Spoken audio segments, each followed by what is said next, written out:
ପିଲାମାନେ କେମିତି ଅଛ ତମମାନେ? ଭଲ ଅଛ ନା? ହଁ, ଆଜିର କ୍ଲାସ୍ ଆରମ୍ଭ କରିବା ପୂର୍ବରୁ ମୁଁ ତୁମମାନଙ୍କୁ ଗୋଟେ ପରିସ୍ଥିତି ଦଉଛି ଯେ ତମେମାନେ ଯେତେବେଳେ କାଲି ଖେଳିବାକୁ ଯାଇଥିବ ହଠାତ୍ ବର୍ଷା ହେଇଥିଲା କି? ହେଇଥିଲା? ହଁ।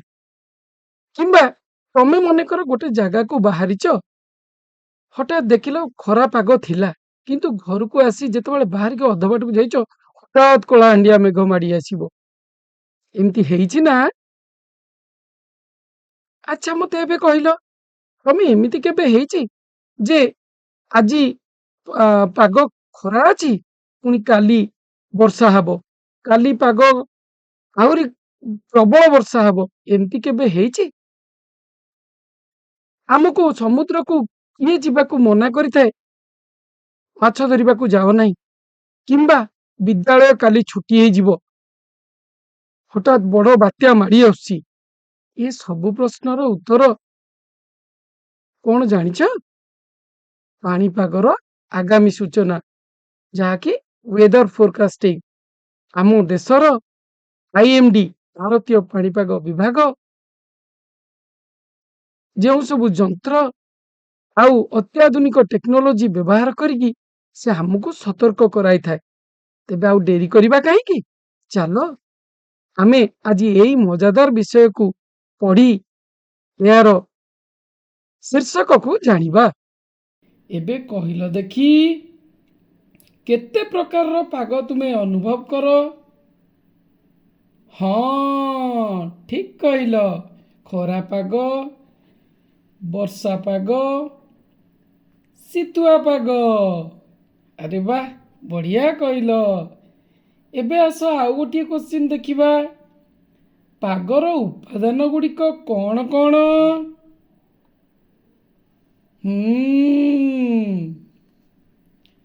ପାଗର ଉପାଦାନ ଗୁଡ଼ିକ ହେଲା ତାପମାତ୍ରା, ବର୍ଷଣ, ବାୟୁମଣ୍ଡଳୀୟ ଚାପ, ପବନ, ଆର୍ଦ୍ରତା।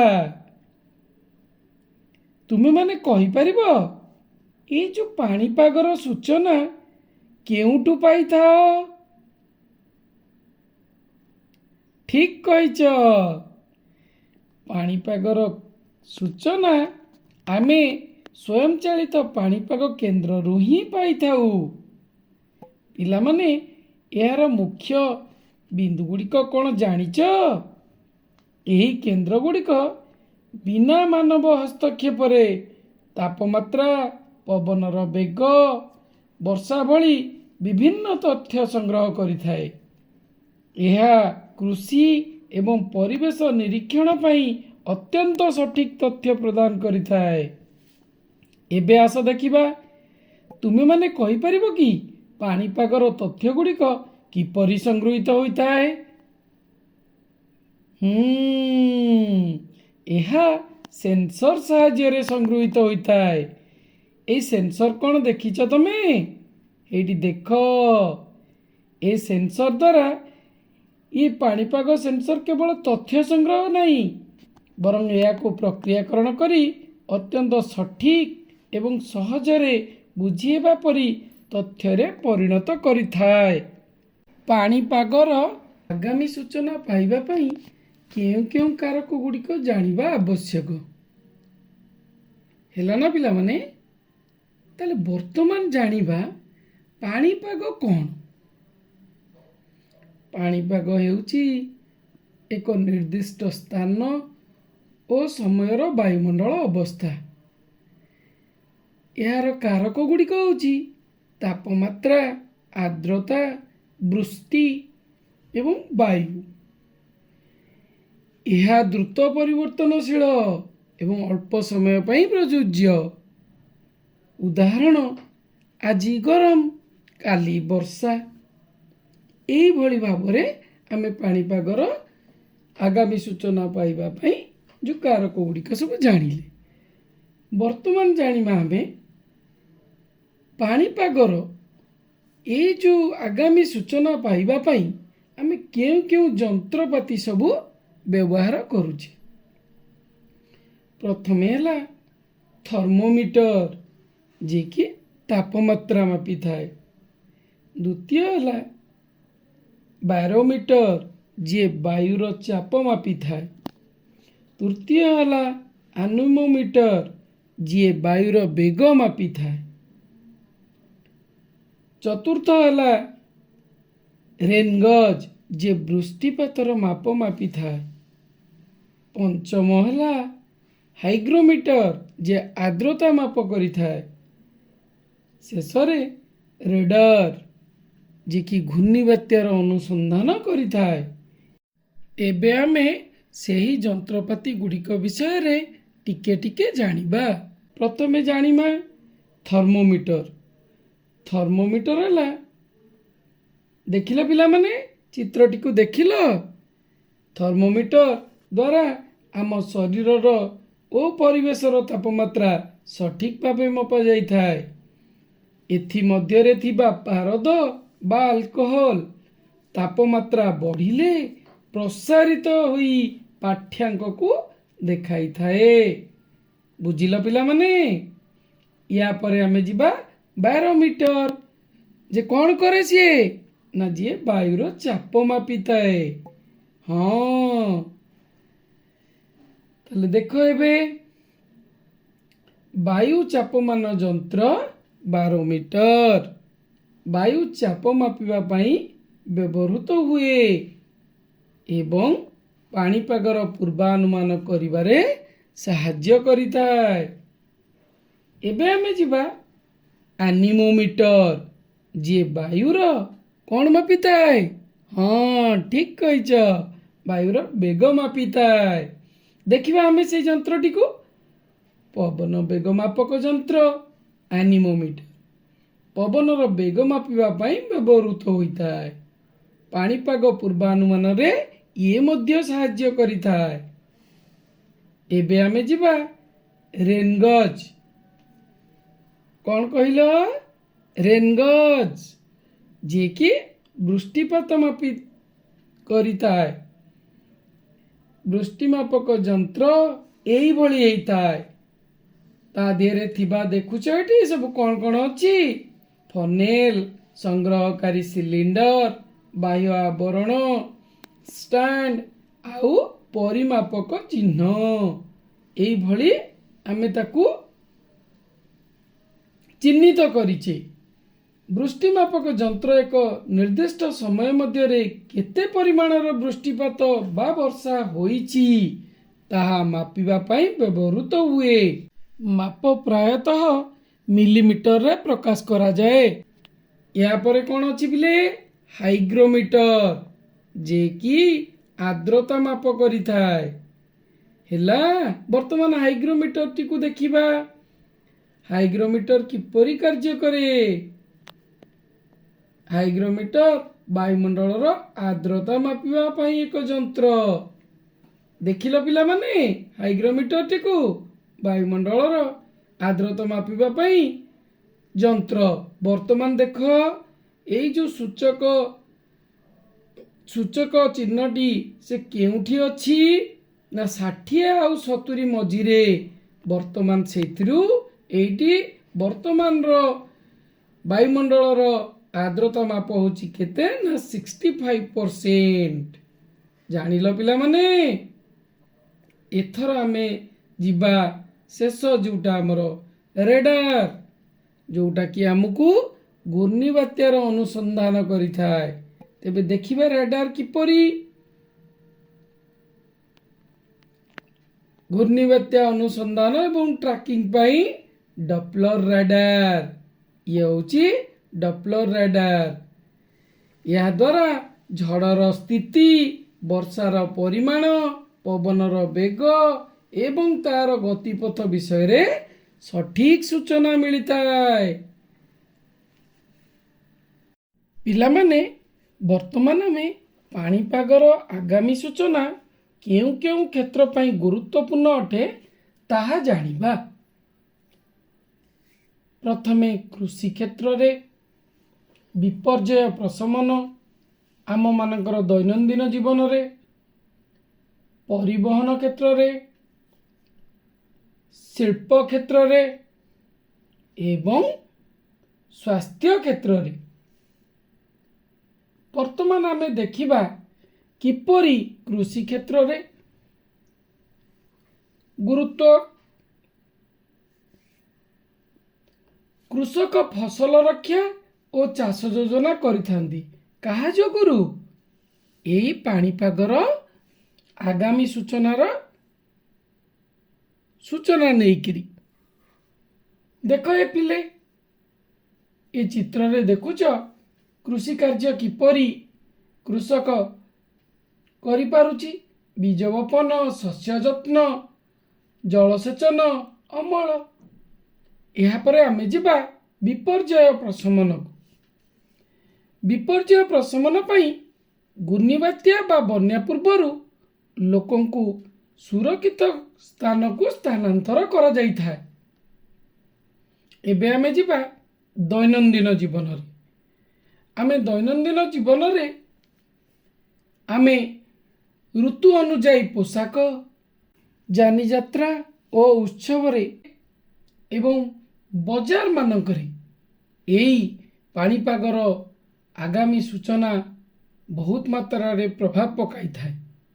एबे जिबा परिवहन क्षेत्र को परिवहन क्षेत्र रे या हमको विशेष भाव में साहाय्य करि थाए। पाणीपागर आगामी सूचना विमान जहाज एवं ट्रेन रे निरापद यात्रा किपरि करि हबो ताहा हमको यही पाणीपागर आगामी सूचना अनुसार हमको जीवाको पड़ी थाए। या परे शिल्प क्षेत्र रे मध्य विद्युत निर्माण एवं उत्पादन योजना मध्य यही पाणीपागर आगामी सूचना यही क्षेत्र पई मध्य गुरुत्वपूर्ण अटे। शिल्प क्षेत्र रे तो देख किपरि एटी शिल्प क्षेत्र रे किपरि पाणीपागर गुरुत्व वहन करुची। या परे आसीबा आमे स्वास्थ्य जेपरिक ऋतु आधारित रोगरु रक्षा पाइबा किबि शीत ऋतु रे ठंडा काश तापाई आमे जत्नवान हवा दरकार। ग्रीष्म प्रवाहरु अधिक पानी आउ ओआरएस पीवा दरकार। वर्षा ऋतु बेले पानी कादुओ हेले डेंगू एवं मलेरिया पाई मशारी व्यवहार करने दरकार एवं ऋतुभित्तिक स्वास्थ्य सचेतनता निहाती दरकार। एबे पिला माने पाणीपागर आगामी सूचना पाई आजिकाली आमे अनेक उन्नत मानर प्रजुक्ति व्यवहार करुछि। से गुड़िक प्रथमे कौन कौन जानिबा। प्रथमे आसीबो उपग्रह तापरे आनिबा पाणीपाग बेलून तापरे आसीबो एआई एवं सुपर कंप्यूटर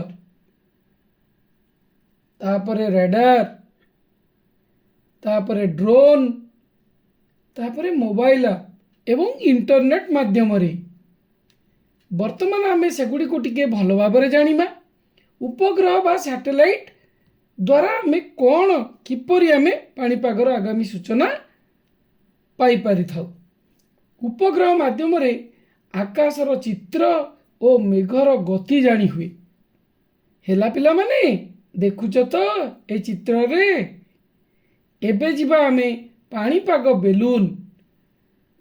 बेलून द्वारा आमे ऊपर वायुमंडल तथ्य संग्रह करि थाउ। देखो ए चित्र रे किपरि ए बेलून टी ऊपर वायुमंडल तथ्य संग्रह करुची। देखिला ना पिला माने। एबे आमे जिबा एआई आउ सुपर कंप्यूटर यह द्वारा बहु तथ्य विश्लेषण और भविष्यत अनुमान करा जाई थाए। हेला पिला माने एबे जिबा रेडार द्वारा वृष्टि और वायुर गति माप करा हुए। देखुच ना किपरि होउची। एबे जिबा ड्रोन द्वारा हमें कौन करे ना दुर्गम अंचल जोठी की यातायात प्राय न थाए सेही अंचल को निरीक्षण करा जाए। तापरे शेष रे जो प्रजुक्ति हमें व्यवहार करुचे ताहा होची मोबाइल ऐप एवं इंटरनेट। या द्वारा आमे ସମସ୍ତଙ୍କ ପାଇଁ ତୁରନ୍ତ ସୂଚନା ଆମେ ସାଙ୍ଗେ ସାଙ୍ଗେ ପହଞ୍ଚାଇ ପାରୁଛେ। ବୁଝିଲ ତ ପିଲାମାନେ? ଦେଖ ଚିତ୍ରରେ। ବର୍ତ୍ତମାନ ପିଲାମାନେ ଆମେ ଏଇ ଯେଉଁ ପଢ଼ୁଛେ ପାଣିପାଗର ଆଗାମୀ ସୂଚନା, ତା ପାଇଁ IMDର ଭୂମିକା କ'ଣ ତାହା ଚାଲ ଜାଣିବା। ପ୍ରଥମେ ଜାଣିବା IMDର ପୂର୍ଣ୍ଣ ରୂପ କ'ଣ? କହିପାରିବ ପିଲାମାନେ? ହଁ, IMDର ପୂର୍ଣ୍ଣ ରୂପ ହେଲା ଇଣ୍ଡିଆ ମେଟେରୋଲୋଜିକାଲ ଡିପାର୍ଟମେଣ୍ଟ। ଠିକ ଅଛି ନା? ମନେ ରଖିଲ ନା? India meteorological department. ଦେଖିଲ ପିଲେ ଚିତ୍ରରେ ପାଣିପାଗ ବୁଲେଟିନ୍ ଏବଂ କାର୍ଯ୍ୟାଳୟ। ଏହା କେଉଁଠି, କେବେ, ଆମେ ଆସ୍ତେ ଆସ୍ତେ ଦେଖିବା। ଏବେ ଏହା ପ୍ରତିଷ୍ଠା ହୋଇଥିଲା 1875 ମସିହା। ସ୍ଥାନ ହେଲା ନୂଆଦିଲ୍ଲୀରେ। ଏହାର କାର୍ଯ୍ୟ କ'ଣ ନା ସେ ଦୈନନ୍ଦିନ ପାଣିପାଗ ବୁଲେଟିନ୍ ଜାରି କରେ ଏବଂ ଘୂର୍ଣ୍ଣିବାତ୍ୟା ଓ ବନ୍ୟା ସମ୍ପର୍କିତ ଚେତାବନୀ ମଧ୍ୟ ଦେଇଥାଏ। ତଥାପି କୃଷକ, ମତ୍ସ୍ୟଜୀବୀ ଓ ସରକାରଙ୍କୁ ମଧ୍ୟ ସେବା ଯୋଗାଇ ଦେଇଥାଏ। ହେଲା ପିଲାମାନେ? ଏବେ ଆମେ ଆସିବା ପାଣିପାଗ ଆଗାମୀ ସୂଚନାର ପ୍ରକାର। ପ୍ରଥମେ ଆସିବ ଅଳ୍ପସ୍ଥାୟୀ, ଯେଉଁଟାକି 1 ରୁ 3 ଦିନ ମଧ୍ୟରେ। ସେକେଣ୍ଡରେ ଆସିବ ମଧ୍ୟସ୍ଥାୟୀ, ଯେଉଁଟାକି 4 ଦିନରୁ 10 ଦିନ ପର୍ଯ୍ୟନ୍ତ। ତାପରେ ଆସିବ ଦୀର୍ଘସ୍ଥାୟୀ, ଯେଉଁଟା 3 ମାସରୁ 6 ମାସ, ଯେଉଁଟାକି ଋତୁ ଆଧାରିତ ହୋଇଥାଏ। ଏବଂ ଆମର ଏଇ ଯେଉଁ ପାଣିପାଗର ସୂଚନା, ଆଗାମୀ ସୂଚନାଟା ଯେଉଁ, ସେଇଟା ସ୍ଥଳପଥ, ଜଳପଥ ଓ ଆକାଶପଥ, ଏ 3 ପଥକୁ ସେ ପଥର ପରିବହନ ପାଇଁ ଖୁବ୍ ଉପଯୋଗୀ ହୋଇଥାଏ। ହେଲା ପିଲାମାନେ? ପିଲାମାନେ ବର୍ତ୍ତମାନ ଆମେ ପାଣିପାଗର ଆଗାମୀ ସୂଚନା ବିଷୟରେ ସବିଶେଷ ଜାଣିଲେ। ଆମେ କ'ଣ ଜାଣିଲେ ଟିକେ ଚାଲ ମନେ ପକେଇଦେବା। ହେଲା ପିଲାମାନେ? ଦେଖିଲ କ'ଣ ଆସିଲା? ପାଣିପାଗ ଆଗାମୀ ସୂଚନା ଦେଉଥିବା 2ଟି ଯନ୍ତ୍ରର ନାମ ଲେଖ। ହଁ, ଗୋଟିଏ ହେଲା ବାରୋମିଟର ଏବଂ ଅନ୍ୟଟି ହେଲା ଆନିମୋମିଟର। ତମେ ଠିକ କହିଛ ପିଲାମାନେ। ବଢିଆ ମନେ ରଖିଛ। ଏବେ ଯିବା ନେକ୍ସଟ। ଯୋଉ IMDର ପୂର୍ଣ୍ଣ ରୂପଟି କ'ଣ କହିପାରିବ ପିଲାମାନେ? ହଁ, ଠିକ କହିଛ, ଇଣ୍ଡିଆ ମେଟେରୋଲୋଜିକାଲ ଡିପାର୍ଟମେଣ୍ଟ। ଆରେ ବାଃ, ବଢିଆ ମନେ ରଖିଛ, ବଢିଆ ତ କହୁଛ। ଏବେ ଯିବା ନେକ୍ସଟ। ଆଧୁନିକ ଯୁଗରେ ପାଣିପାଗ ଜ୍ଞାନ ପାଇଁ ଆମେ କ'ଣ ପ୍ରଯୁକ୍ତି ବ୍ୟବହାର କରୁ?